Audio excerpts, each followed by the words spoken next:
अस्सलाम वालेकुम, welcome to my channel voice over by Amna Shah. दुआ है कि आप खुश हों। कहानी शुरू करने से पहले आपसे ये कहना चाहूँगी कि अगर आपको कहानी पसंद आती है तो प्लीज़ मेरे चैनल को सब्सक्राइब कीजिए। अब चलते हैं अपनी कहानी की तरफ। तो लिसनर्स, ये कहानी मलिक सफदर हयात के एक इन्वेस्टिगेशन केस की है। तो आइए इसका दूसरा हिस्सा सुनते हैं। जनाब, ये कोई ढकी छुपी बात तो है नहीं कि ईद उल फितर के बाद सफिया की शादी होने वाली है।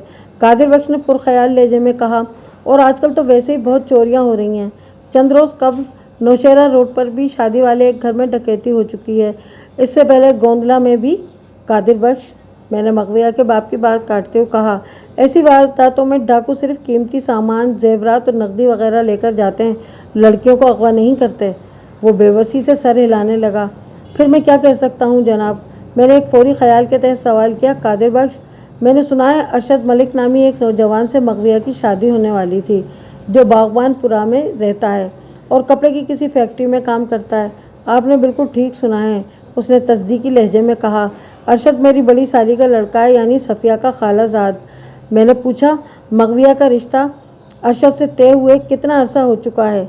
तकरीबन 6 माह हो गए हैं, कादिर बख्श ने जवाब दिया। गोया ये रिश्ता दोनों घरों की रजामंदी से तय हुआ था। मैंने आम से लहजे में कहा, लेकिन अंदाज सवालिया था। वो मेरी बात की तह तक पहुंच गया। जल्दी से बोला, जी बिल्कुल, इस रिश्ते में दोनों तरफ की मर्जी शामिल थी। मैंने पूछा, क्या लड़का और लड़की भी राजी थे इस रिश्ते के लिए? जी हाँ, वो दोनों भी इस रिश्ते से खुश थे। क्या तुमने बाकायदा सफिया से इसकी मर्जी मालूम की थी? पता नहीं आप कैसी बातें कर रहे हैं, बोलते हुए लहजे में बोला। मैं ये बातें ख़ास मकसद के तहत कर रहा हूँ, मैंने वजाहत आमेज लहजे में कहा। मुमकिन है तुम्हारे जवाबात से मुझे इस केस को समझने में कोई मदद मिल सके। क्या तुम नहीं चाहते कि जल्द से जल्द तुम्हारी बेटी को बरामद कर लिया जाए? मैं ऐसा क्यों नहीं चाहूँगा मलिक साहब, वो बेताबी से बोला। मेरा सब कुछ तो सफिया ही है। आप जैसे भी मुमकिन हो उसे ढूंढ निकालें। और आपके सवाल का जवाब यह है कि सफिया की रजामंदी हासिल करने के बाद ही हमने ये रिश्ता तय किया था। मैं गहरी सोच में डूब गया। फिर एक नए जाविये से सवाल किया, कादिर बख्श, ये रिश्ता तय होने से पहले क्या तुम्हारी बेटी के लिए कोई और भी रिश्ता आया था? वो तामुल करते हुए बोला, जनाब, जिस घर में बेरी होती है वहाँ पत्थर तो आते ही हैं। जिस घर में जवान लड़की हो वहाँ रिश्ते आना कोई गैर मामूली बात तो नहीं है। एक लम्हे को रुककर उसने सवाल किया, लेकिन आप ये बात क्यों पूछ रहे हैं? देखो कादिर बख्श, मैंने ठहरे हुए लहजे में कहा, मैं इस वारदात को महज डकैती समझने के हक में नहीं हूँ। फिर डकैती के अलावा क्या हो सकता है? मुझे ये डकैती से ज़्यादा एक अगवा की वारदात नज़र आ रही है।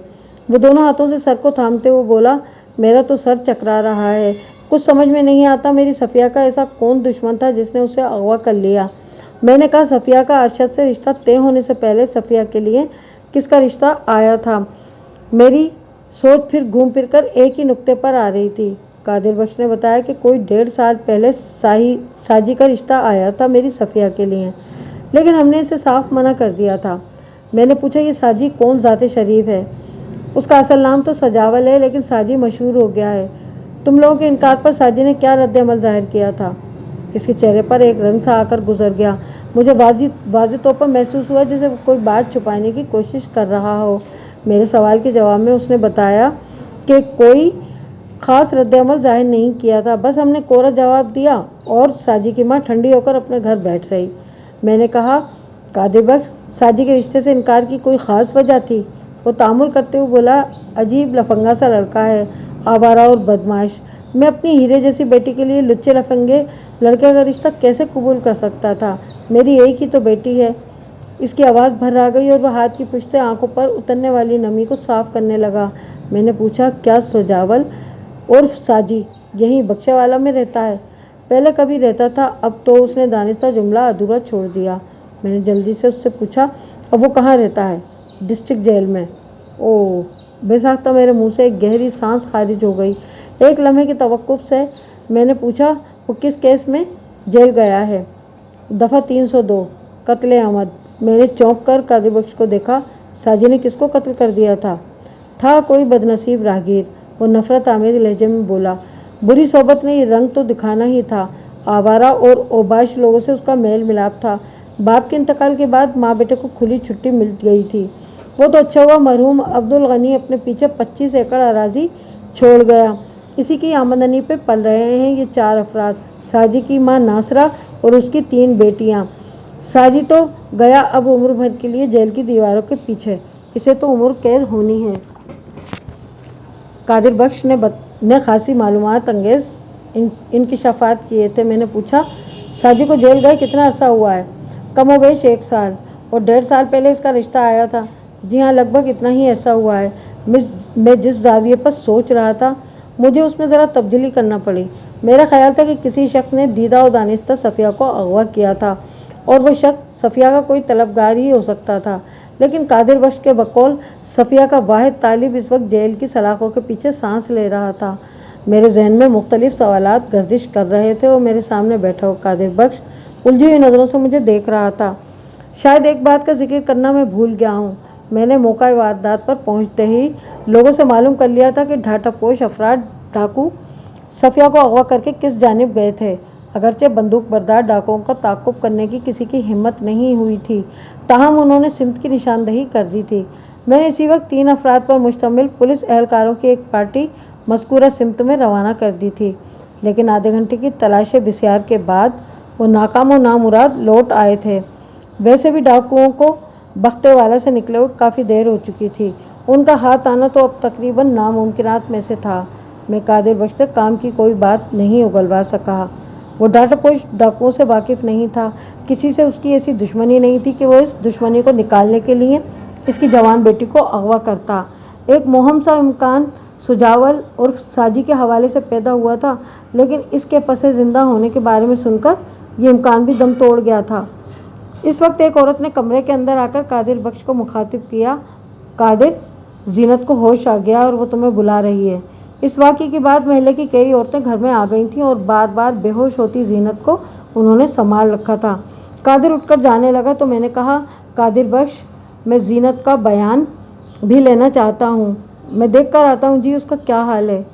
मैंने कहा, मुझे मालूम है इस वक्त तुम लोगों पर एक बलाए नागहानी टूट पड़ी है, लेकिन तुम्हारी बीवी का बयान भी बहुत ज़रूरी है। मुझे उम्मीद है तुम उसे पूरा ताउन करोगे ताकि कानून के तकाज़े पूरे हो सकें। मैं अभी आता हूँ। इतना कहकर वो कमरे से निकल गया। मैं तनकीदी नज़रों से कमरे का जायज़ा लेने लगा। एक लम्हे को मेरे जहन में ख्याल आया कि मुझे इसकी तफसीली तलाशी भी लेना चाहिए, लेकिन सरेदस्त मैंने इस ख्याल को पसे पुश डाल दिया, क्योंकि इसी वक्त कादिर बख्श अपनी बीवी के साथ कमरे में दाखिल हुआ था। जीनत बीवी का रंग हल्दी के मानंद हो रहा था और वह बरसों की बीमार दिखाई देती थी। इसकी उम्र का अंदाज़ा मैंने 40 के लगभग लगाया। मैंने पहले तो इस संगीन वाक़े पर गहरी दिली रंजो गम का इजहार किया, फिर कादिर बख्श की तरफ देखते हुए कहा, मैं मगविया की माँ से तन्हाई में कुछ बातें करना चाहता हूँ। कादिर बख्श ने अपनी बीवी की तरफ देखा। वो जल्दी से बोली, कादिर बख्शा, तुम थानेदार साहब को वो बात क्यों नहीं बताते जो मैं तुमसे कई बार कह चुकी हूँ। हाय हाय, कोई मेरी बात क्यों नहीं समझता। मेरी बच्ची को ढूंढ निकालो, नहीं तो मैं मर जाऊंगी। जीनत की बात सुनकर मेरे कान खड़े हो गए। मैंने कादिर बख्श को मुखातिब करते हुए कहा कि तुम्हारी बीवी कौन सी बात की तरफ इशारा कर रही है कादिर बख्श। वो जुज़बुद होते हुए बोला, शायद इसका दिमाग काबू में नहीं रहा। बेटी की जुदाई ने इसके जहन पर गहरा असर किया है। हाँ, मेरे जहन पर गहरा असर हुआ है। जीनत बीवी एक एक लफ्ज़ पर जोर देते हुए बोली, दिल पर भी शदीद असर हुआ है, लेकिन मेरा दिमाग अभी तक काबू में है। कादिर बख्शा, तो मेरी बात का यकीन कर लो, वो मुझे वही 1.5 गज़ा लगा था। बिल्कुल वही ख़तरनाक आंखें थीं और एक आंख पर गहरे ज़ख्म का निशान भी था। मैं सिर्फ इसकी आंखें ही तो देख पाई थी।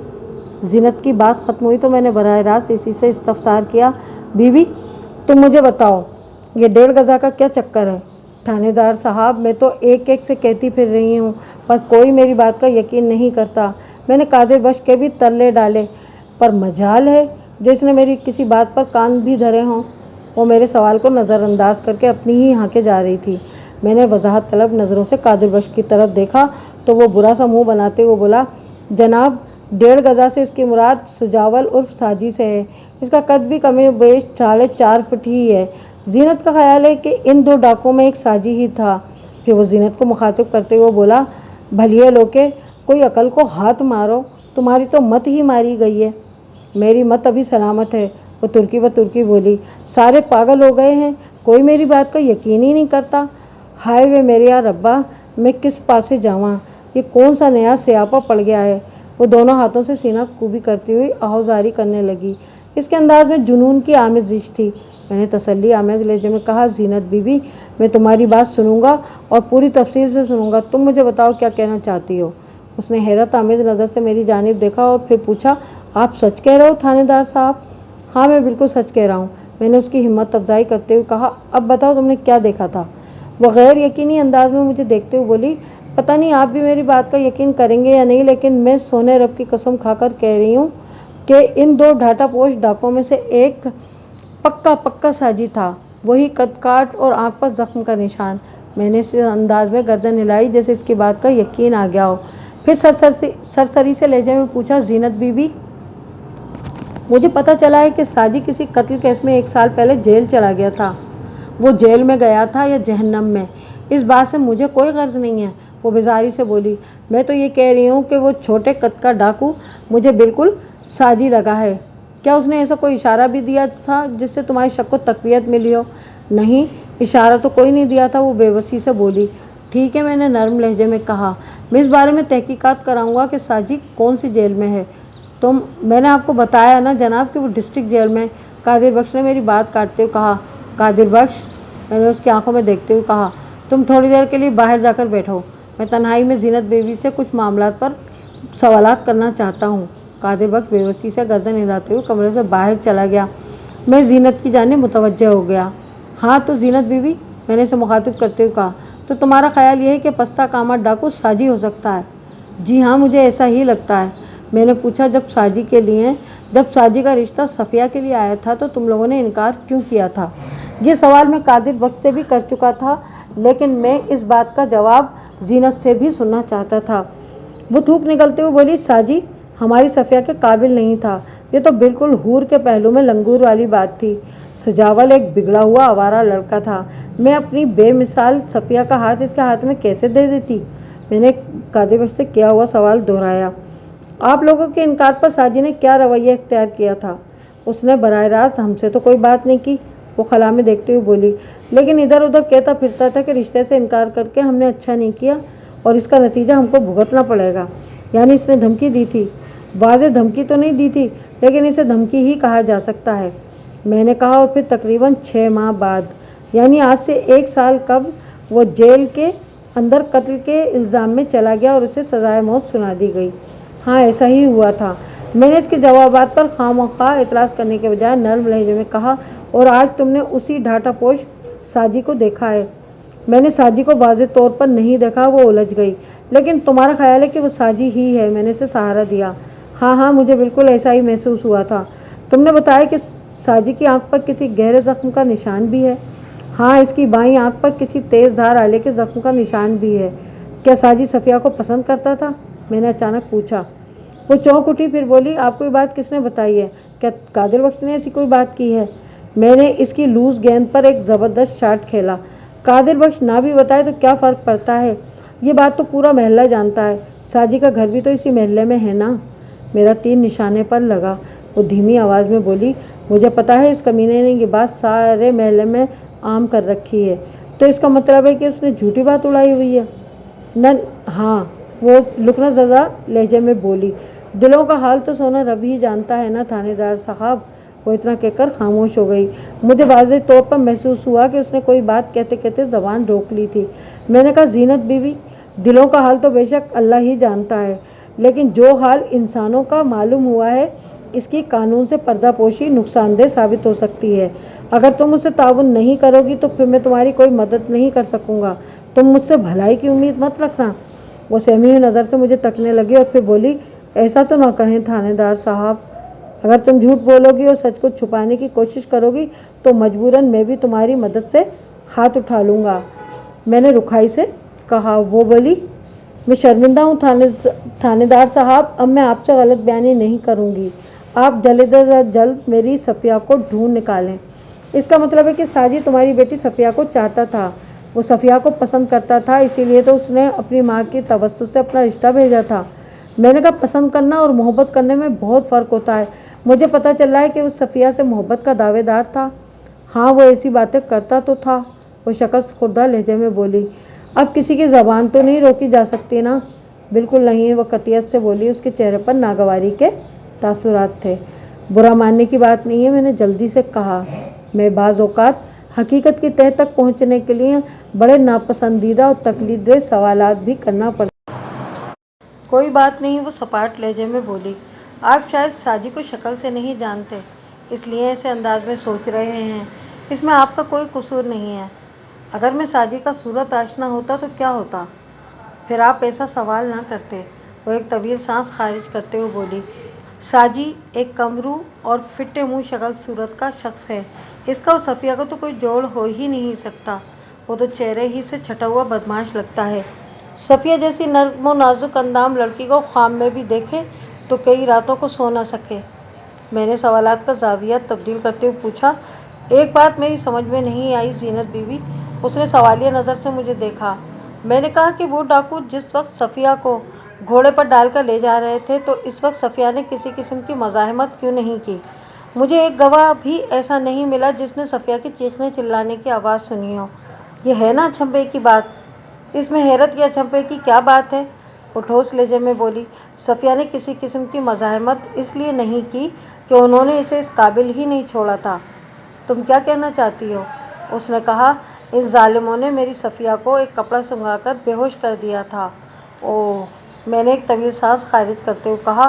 اور آپ دونوں میاں بیوی نے کوئی واویلا نہیں مچایا؟ آپ چاہتے تو محلے والے جمع کر سکتے تھے، شاید ڈاکو کے فرار کو ناکام بنایا جا سکتا تھا۔ آپ کا اندازہ درست ہے، مگر آپ نہیں جانتے اس وقت ہم کن سنگین حالات سے گزر رہے تھے۔ زینت بی بی نے ایک ایک لفظ پر زور دیتے ہوئے کہا۔ اس ٹھنگنے نے میری صفیہ کو گھوڑے پر ڈال کر بندوق اس کی کمر سے لگا دی تھی اور جاتے ہوئے ہمیں دھمکی دی تھی کہ اگر ہم نے منہ سے ہلکی سی آواز بھی نکالی تو پھر ہمیں صفیہ کی لاش ہی ملے گی۔ ہم اپنے ہاتھوں سے جیتے جی صفیہ کو موت کے منہ میں تو نہیں دھکیل سکتے تھے نا؟ ہاں یہ تو ٹھیک ہے، میں نے پرخیال انداز میں کہا۔ پھر پوچھا۔ زینت بی بی ایک لمحے کو ہم فرض کرتے ہیں کہ وہ پستہ کامت ڈاکو ساجی نہیں تھا، ایسی صورت میں تمہارے خیال میں کس کی حرکت ہو سکتی ہے؟ وہ پرسوچ نظر سے مجھے دیکھنے لگی۔ میں نے ایک بات خاص طور پر محسوس کی تھی کہ اب اس کے رویے سے جنون کا عنصر غائب ہو گیا تھا۔ اس نے اس بات پر زور نہیں دیا تھا کہ وہ واقعی ساجی ہی تھا اور ساجی کے سوا اور کوئی ہو ہی نہیں سکتا تھا۔ اس سے مجھے یہ بھی اندازہ ہوا کہ ساجی کے بارے میں اس کا دعویٰ اس کی غلط فہمی پر مبنی تھا۔ ایک شخص عمر قید کی سزا کاٹ کر جیل پہنچ گیا تھا۔ اس واردات میں اس کے ملوث ہونے کے امکانات بہت کم تھے۔ زینت بی بی چونکہ ایک ماں تھی اور اسے ساجی کی یہ دھمکی یاد تھی کہ انہیں کوئی خطرناک نتیجہ بھگتنا پڑے گا، اس لیے گھوم پھر کر اس کا خیال ساجی ہی کی طرف چلا جاتا تھا۔ بہرحال اس مرحلے پر ابھی کوئی بات حتمی طور پر نہیں کہی جا سکتی تھی۔ میں نے زینت بی بی کو کسی گہری سوچ میں غلطاں دیکھا تو کہا۔ بی بی، میرے پوچھنے کا مقصد یہ تھا کہ یہ واردات کسی پرانی دشمنی کے نتیجے میں تو نہیں کی گئی؟ میں نے یہ سوال کچھ دیر پہلے قادر بخش سے بھی کیا تھا، جس کا اس نے نفی میں جواب دیا تھا۔ زینت بی بی نے بھی اس کے جواب کی تصدیق کی اور بتایا کہ ان کی کسی سے کوئی دشمنی نہیں تھی۔ میں نے مزید 2-4 سوالات کرنے کے بعد اسے فارغ کر دیا اور قادر بخش کو کمرے کے اندر بلا لیا۔ وہ میرے پاس آیا تو میں نے کہا، قادر بخش، میں تمہارے گھر اور خصوصاً اس کمرے کی تفصیلی تلاشی لینا چاہتا ہوں۔ تمہیں اگر کوئی اعتراض ہو تو میں سرچ وارنٹ بھی عدالت سے لے کر آ سکتا ہوں۔ نہیں جناب، مجھے کوئی اعتراض نہیں ہے، وہ تعاون آمیز لہجے میں بولا۔ میرے گھر کی تلاشی کے لیے آپ کو خانہ تلاشی کا وارنٹ حاصل کرنے کی ضرورت نہیں ہے، لیکن میں ایک بات ضرور کہوں گا۔ ہاں ہاں کہو، میں نے کہا۔ وہ بولا، جناب، ڈکیتی ہمارے گھر میں ہوئی ہے۔ وہ بدبخت نامراد ڈاکو میرے جگر کے ٹکڑے کو اغوا کر کے لے گئے، لیکن آپ ان کو تلاش کرنے اور میری بچی کو واپس لانے کے بجائے ہمارے ہی گھر کی تلاشی لے رہے ہیں۔ یہ تو سراسر ناانصافی ہوگی۔ میں نے کانوں کو ہاتھ لگاتے ہوئے کہا، میرا اللہ مجھے معاف کرے، میں ناانصافی کو بہت بڑا ظلم سمجھتا ہوں۔ ایک لمحے کے توقف سے میں نے اضافہ کیا، دراصل بات یہ ہے قادر بخش کہ بعض اوقات بہت معمولی سی چیز بہت مشکل اور پیچیدہ کیس کو حل کرنے کا سبب بن جاتی ہے۔ ممکن ہے ایسی کوئی اہم چیز ہمیں اس گھر سے بھی مل جائے، اور جہاں تک ڈاکوؤں کا تعاقب کرنے یا انہیں تلاش کرنے کا تعلق ہے تو میں نے تمہارے سامنے ہی اس سلسلے میں ایک پولیس پارٹی روانہ کی تھی جو ناکام واپس لوٹ آئی۔ جانتے ہو کیوں؟ میں نے ایک لمحے کو رک کر سوالیہ نظروں سے اسے دیکھا۔ وہ خاموش نظر سے مجھے تکتا رہا۔